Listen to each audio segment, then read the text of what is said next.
بسم اللہ الرحمن الرحیم۔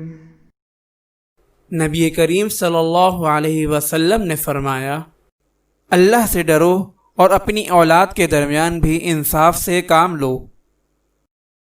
نبی کریم صلی اللہ علیہ وسلم نے فرمایا، اللہ تعالیٰ کو سب سے زیادہ پسندیدہ وہ عمل ہے جو ہمیشہ ہو، خواہ اس کی مقدار تھوڑی ہی کیوں نہ ہو۔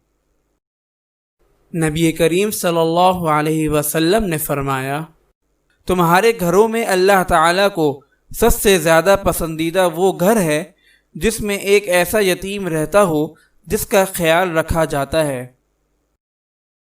نبی کریم صلی اللہ علیہ وسلم نے فرمایا، کسی سے دوستی رکھو تو اعتدال کے ساتھ، کیونکہ ہو سکتا ہے کہ کسی دن وہی تمہارا دشمن بن جائے، اور اگر کسی سے دشمنی رکھو تو اعتدال کے ساتھ، کیونکہ ہو سکتا ہے کہ وہی کسی دن تمہارا دوست بن جائے۔ نبی کریم صلی اللہ علیہ وسلم نے فرمایا، فرائض کو ادا کرو، تم سب سے بڑے عبادت گزار بن جاؤ گے۔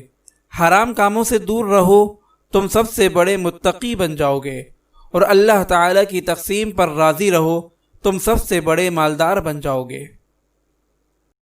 نبی کریم صلی اللہ علیہ وسلم نے فرمایا، جب اللہ تعالیٰ تجھے مال عطا کرے تو اس کی نعمت اور فضل کا اثر تیرے اوپر ظاہر ہونا چاہیے۔ نبی کریم صلی اللہ علیہ وسلم نے فرمایا، جب اللہ تعالیٰ کسی بندے سے خیر کا ارادہ فرما لیتا ہے تو اسے دین کی سمجھ اور دنیا سے زہد عطا فرما دیتا ہے، اور اسے اپنے عیوب نظر آنے لگتے ہیں۔ نبی کریم صلی اللہ علیہ وسلم نے فرمایا، جب تم کسی کام کے کرنے کا ارادہ کرو تو اس کے انجام میں غور ضرور کر لیا کرو، اگر انجام میں خیر نظر آئے تو اس کو کرتے رہو، اور اگر انجام میں شر ہو تو اس سے رک جاؤ۔ نبی کریم صلی اللہ علیہ وسلم نے فرمایا، جب مہمان کسی کے ہاں آتا ہے تو اپنا رزق لے کر آتا ہے، اور جب نکلتا ہے تو ان کے گناہوں کو لے کر جاتا ہے۔ نبی کریم صلی اللہ علیہ وسلم نے فرمایا، اگر تم میں سے کسی نے مارنا بھی ہو تو چہرے پر مت مارو۔ نبی کریم صلی اللہ علیہ وسلم نے فرمایا، جب تجھے تیری نیکی سے خوشی ہو اور گناہ پر افسوس ہو تو یہ تیرے مومن ہونے کی نشانی ہے۔